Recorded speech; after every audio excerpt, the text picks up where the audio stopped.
Welcome to your last executive branch video. Today we're going to be looking at examples of activism in the executive. So when we're talking about activism in this sense, we're talking about a president or an executive branch that does more or maybe goes beyond typical boundaries of what they are or what they normally do.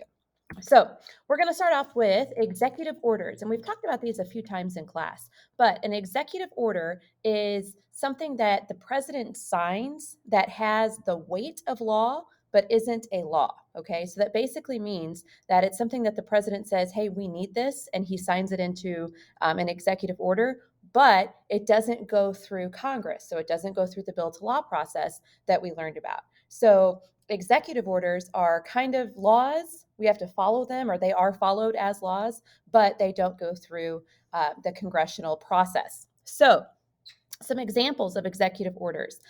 Teddy Roosevelt signed executive orders to protect certain areas of our country from industrialization. So he was a big fan of conservation. And he's like, we've got to make sure that we protect all of these different areas from, expansion. So things like the Grand Canyon and stuff like that out west. Franklin Roosevelt, his cousin, signed an executive order to legalize or to put Japanese American citizens in internment camps during World War II, right after the bombing of Pearl Harbor.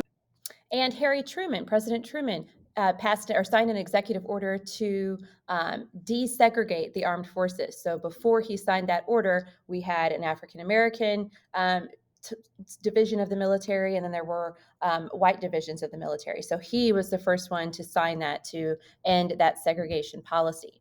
FDR, during his first term and his second term, was really active as an executive because he believed that we needed a whole bunch of different programs in order to help get us out of the Great Depression. So things like the TVA, which stands for the Tennessee Valley Authority, the National Industrial Recovery Act, the Social Security Program.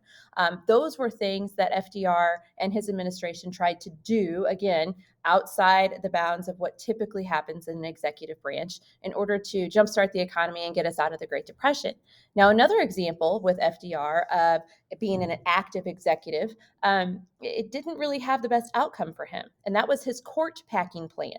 So you may want to jot this down just so you remember what happened. So we have 9 justices on the Supreme Court, okay?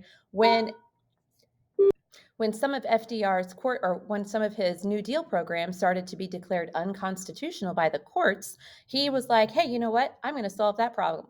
I'm going to add 6 more justices to the Supreme Court. So he tries to get Congress to add 6 additional positions to the Supreme Court. And because of what we know about checks and balances, is if there's ever a vacancy in a Supreme Court position, which there would have been because they would have been brand new, then the president gets to appoint a replacement. So if FDR would have gotten his way and added 6 new justices to the Supreme Court, if he would have gotten his way, then we would have had 15 justices on the Supreme Court. And those 6 new justices would have been people who would have ruled in favor of FDR's New Deal programs.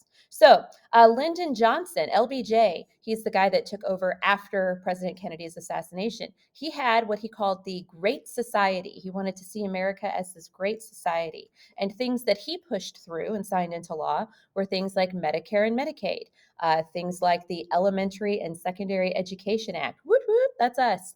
The Water Control Act, the Motor Vehicle Pollution Control Act, all of these different things that Lyndon Johnson believed would help America become this great society where everyone could succeed. Okay, so those are just a few different examples of how executive branch leaders, presidents have been active, more active than maybe the Constitution allows them to be. But for most of those situations, they've been able to do so successfully. So I will stop there. If you have any questions, let me know.